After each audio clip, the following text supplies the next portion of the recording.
Jadi baik menzalimi orang lain. Waktu tak muka, waktu tak lakukan transaksi, waktu dia dalam tanda jalani udipnya tak usahakan. Lidah kedanya juga baik menyakiti orang lain. Buah kedanya juga baik menyakiti orang lain. Semampu mungkin terjaga ada. Mangat selamat ada. Jadi kan mudah selamat orang akhiratnya kan mudah. Terjaga. Waktu tak pegah haba yang tak kira-kira lena tersinggung orang lain dia pegah haba. Dia sakit hati orang lain. Jadi tak fikir dia ada pegah apa yang tak fikirnya melum tu biasa sunyo sakit hati kanya. Baik muka tak pegah juga yang galak ada. Yang dia kata pegah kalimat kata-kata tikrenya yang kaji ke amal keburukan begitu ya. Orang kira menyakiti hati orang lah lain baik. Jadi barang yang dah publik api mana tidak yang tanya bilangnya.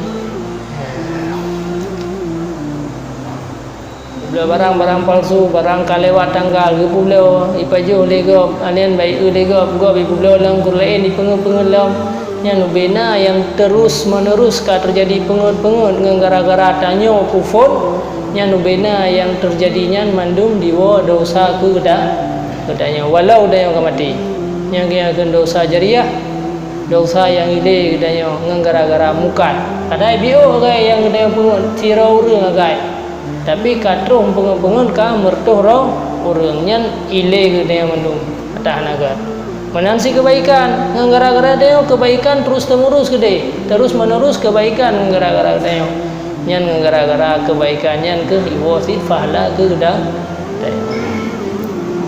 kau roh kira na manusia yang ana mau depu bihai pane dosa yang ana lu buat lo dayang emai kata ana dah buat dia sayang tapi dengan sebab kata aja mah. Jadi terkejar-kejar orang hotel belemah tengok buku stambu urah ki kira hana lu buat ya Allah yang mana lu tengok buka oh na romandu. Nyan yang cukup malai dan nyan yang cukup menyesal padahal tengok kata anggap tak sempurna rupanya letat hutang gop belum golong terbang hutang dosa. Lain jadi baik dah berbur lain yang gagal tak peduli batu yang bro-bro tak peduli you. Bazrah ada yang tak muka buah-buahan.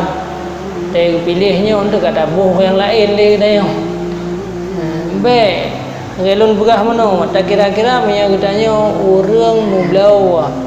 Katanya orang blau ada gedi pengen lega belagian gibat. Pada tahu rumah.